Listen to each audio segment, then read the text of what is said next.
Good morning students. आज हम करने वाले हैं क्लास 6 एक्सरसाइज 4.3। कल हमने 4.2 कंप्लीट की थी। आप सभी बच्चों ने साथ साथ अपनी कॉपी जरूर कंप्लीट कर रहे होंगे, मुझे पूरी उम्मीद है।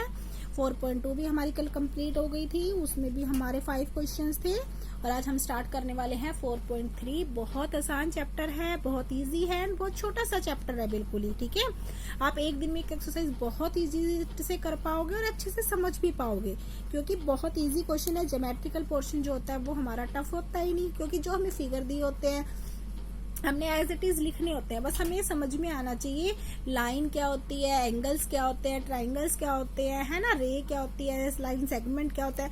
जब तक हमें यही नहीं पता होंगे तो देखो फिर हम चाहे कोई भी क्वेश्चन नहीं कर पाएंगे, है ना। तो ये मैंने आपको फर्स्ट एक्सरसाइज में भी सेकंड में भी बताया था। और अब हम देखो फर्स्ट में हमने क्या किया था, कर्व वगैरह किए थे।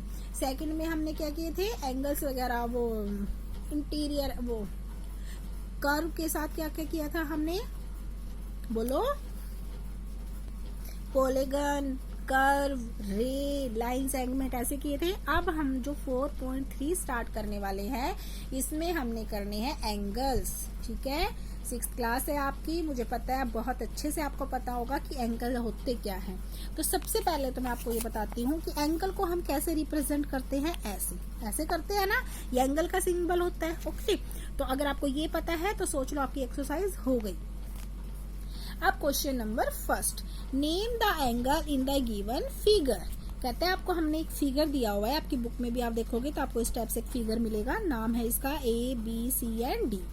इस फिगर को देखते हुए हमने नाम देने हैं। ठीक है, तो अब हमने नाम, अब देखो बेटा ये एंगल बताने हैं हमने। इस फिगर को देखते हुए हमें क्या होता है, एंगल्स बताने हैं। तो एंगल देखो किस शेप में होता है हमारा, इस शेप में होता है। ठीक है, तो देखो मान लो मैं इस शेप को अगर ऐसे देखती हूँ तो देखो यहाँ से कौन कौन सा एंगल बन रहा है बेटा जी, मेरा DAB बन रहा है ना। तो देखो मैंने एक एंगल कौन सा बन गया, एक हमारा DAB मैंने यहाँ लिखा हुआ है। ठीक है, आप पहले लिख सकते हो, बाद में लिख सकते हो, मर्जी है, आगे पीछे कोई फर्क नहीं पड़ता।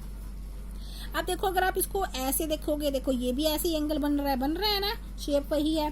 तो एक एंगल कौन सा हो गया हमारा, DCB, है ना, DCB, देखो लिखा हुआ है ना मैंने।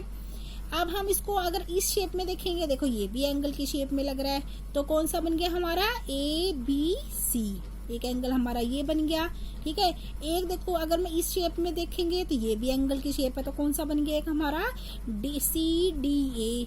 ठीक है, एक एंगल हमारा ये बन गया। तो देखो हमारे सारे एंगल बन गए ना। तो हम क्या लिखेंगे, there are 4 angle in given figure, यानी इस फिगर के अंदर कितने एंगल हैं, 4 एंगल हैं।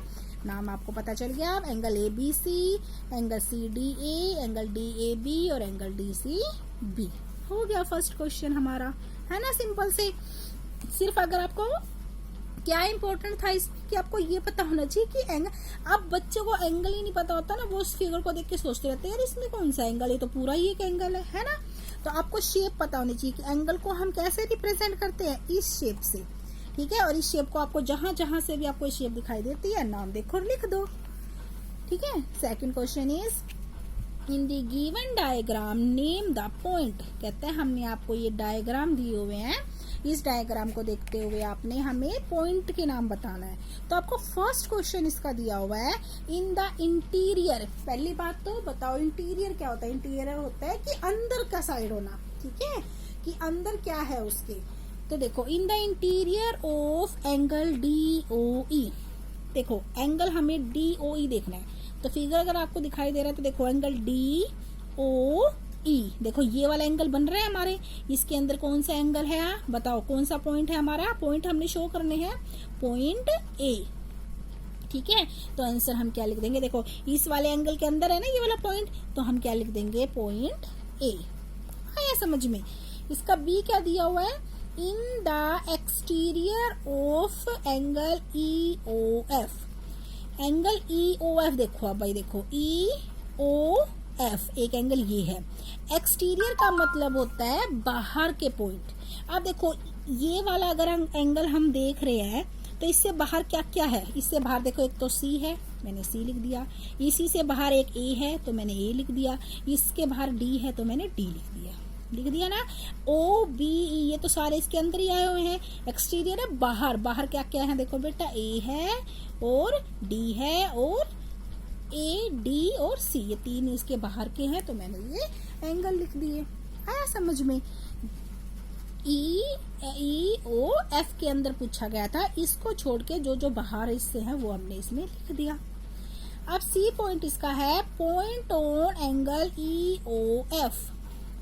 देखो point on E O F कि ई ओ एफ इस वाले एंगल के ऊपर कौन कौन से पॉइंट है, तो देखो ई भी पॉइंट है, एफ भी पॉइंट है, ओ भी पॉइंट है और बी भी पॉइंट है। इस वाले एंगल में ये चारों के चारों हैं, तो क्या लिख देंगे, ई ओ बी एफ। आया समझ में आपको। हमने पॉइंट बताने हैं कि जो जो हमें पूछा गया है उसको देखते हुए हमने उसके पॉइंट्स बताने हैं। तो सेकंड क्वेश्चन भी हो गया हमारा, है ना, आसान से। अब हम क्वेश्चन नंबर 3 स्टार्ट करने वाले हैं। Third question is draw rough diagram of two angle such that they have. कहता है कि जो जो हमने आपको दे रखे हैं उसको देखते हुए एक रफ डायग्राम बनाना है। ठीक है, तो देखो फर्स्ट क्वेश्चन आपको दिया है 1 पॉइंट इन कॉमन, कि हमने एंगल्स बनाने हैं। ठीक है, दिया है ना 2 एंगल सच डैट, कि उसके अंदर एंगल्स हमने बनाने हैं और उसका 2 एंगल बनाने होंगे और उसके अंदर ना पॉइंट कॉमन होना चाहिए। तो देखो बेटा डायग्राम मैंने ऑलरेडी बना रखा है, लेकिन मैं आपको एक बना के दिखाती हूँ। देखो मैंने एक पॉइंट ये कॉमन मान लिया, मैंने एक लाइन ऐसे लगाई, तो देखो एक ऐसे किया, ये मेरा क्या हो गया, एक एंगल बन गया ना। अगर मैं इसी पॉइंट को मानते हुए अगर मैं इसको ऐसे कर दूंगी तो देखो एक एंगल मेरा ये बन गया ना। अब मान लो इसी पॉइंट को लगाते हुए मैं ऐसे कर दूंगी तो देखो एक एंगल मेरा ये बन गया। तो इस पॉइंट को मैंने क्या माना, कॉमन पॉइंट मान लिया, है ना। कॉमन का मतलब समझते हो ना, कि सब का सेम एक चीज हो जाना। तो देखो यहाँ पे मैंने बोले तो 2 है, बट देखो इसके अंदर जब मैं यहाँ लगा दूंगी तो यहाँ बहुत सारे बन जाएंगे, लेकिन कॉमन पॉइंट क्या हो गया हमारा, सिर्फ ये वाला कॉमन पॉइंट हो गया। ठीक है, तो हमारा क्या बन गया जाएगा डायग्राम, कॉमन पॉइंट ये और ए बी सी डी मैंने इसको नाम दिया हुआ है, तो आपको ऐसे ही बनाना। ओके, बी पार्ट क्या कहता है, 2 पॉइंट इज कॉमन। देखो ऊपर वाले में 1 पॉइंट कॉमन था, इसमें 2 पॉइंट हमें कॉमन बनाने हैं। तो देखो 1 पॉइंट तो मेरा कॉमन ये हो गया, एंगल बनाना है, एक एंगल मेरा बन गया ना। और मान लो मैं इसको 1 पॉइंट मैंने ना यहाँ दे दिया, मान लो मैं इस वाले को ऐसे बना दूं, तो देखो ये भी एंगल की शेप बन गई ना। तो 1 पॉइंट मेरा अलग से ये हो गया। अगर आप इसको नहीं बनाना चाहते तो आप इसको बना दो, तो देखो ये ऐसे जुड़ जाएगा, एक एंगल की शेप ये होगी, तो एक एक्स्ट्रा पॉइंट मेरा ये हो गया, है ना, कि 2 पॉइंट इन कॉमन, यानी 2 पॉइंट कॉमन होने चाहिए। तो अगर मैंने 1 पॉइंट यहाँ लगा दिया, चाहे मैं यहाँ से एंगल बना लूँ और चाहे मैं यहाँ से एंगल बना लूँ, दोनों का सेम बनेगा, और 1 पॉइंट ये हो गया हमारा। क्लियर, तो क्या बन गया हमारा, एक कॉमन पॉइंट ये है और एक कॉमन पॉइंट मेरा ये है, हो गया। सी पार्ट कहता है 3 कॉमन पॉइंट, कि इसके अंदर हमारे 3 कॉमन पॉइंट होने चाहिए। तो देखो 1 पॉइंट ये हो गया, लाइन लग गई, एक एंगल बन गया।